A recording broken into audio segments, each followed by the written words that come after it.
If you've ever felt like money just slips through your fingers or you really struggle to save and invest, it might not be about your money skills at all. It could be about your money mindset. And today we're looking at something called a money archetype. This is basically your money personality, the way you identify around money. And I've identified 9 different money archetypes. This is based on the work of Deborah Price over at the Money Coaching Institute. She's written a whole book on this that I'll link to in the description if you want to read more about this. And she actually has a fun quiz on her website that I'll link to as well. But there's some really fascinating things that go into these different money archetypes or money personas. And so today we're going to be looking at those, and let me know in the comments like which ones you are. I'm really interested. I'll leave a comment when I'm got the video uploaded about what I think my archetypes are as well. So it'll be fun to compare notes. I think we're going to have a lot of things in common here though with the subscribers and just knowing you all. I think we'll probably be pretty aligned archetypes, but let's see. So if you're new here, I just want to quickly introduce myself. I'm Sarah Edens. I make new videos each and every week on wealth mindset and finance tips.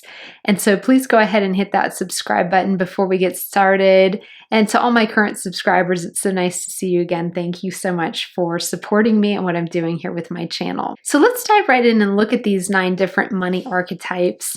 The first one is the saver. It is an archetype where it's security focused, cautious, and avoids risk. The saver's strengths are that they build stability. And the saver's shadow side is that they can become overly frugal and perhaps miss opportunities because they're so focused on saving at all costs. The second archetype that I've identified is the spender. This person loves comfort, lifestyle, and perhaps even generosity. Their strength is that they enjoy life and they share their abundance that they have with others. Their shadow side is that they might struggle with debt and also with impulsive purchases if they struggle with delaying gratification. The third archetype is the investor. I also like to call this the farmer. The core trait is that they think long term, they plant financial seeds today that they can harvest sometime down the line. Their strength is that they're patient, strategic, and that they understand the power of compound interest and delayed gratification. And then the investor's shadow side is that they can become overly rigid with their money, a little bit too risk averse perhaps, or so focused on the future that they miss opportunities to enjoy in the present moment. The fourth archetype is the avoider. This person ignores money, procrastinates on decisions, and might feel anxious about finances most of the time.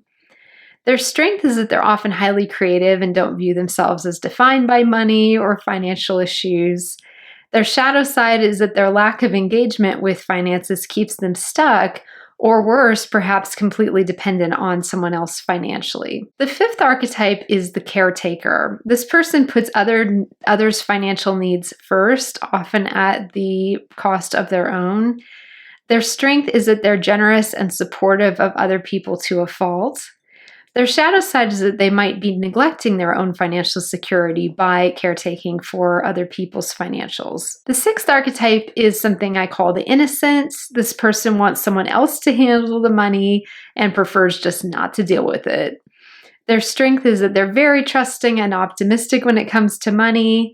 Their shadow side is that they can be taken advantage of or blindsided by financial realities.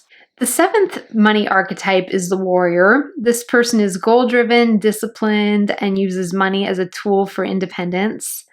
Their strength is that they're persistent at building wealth despite all odds.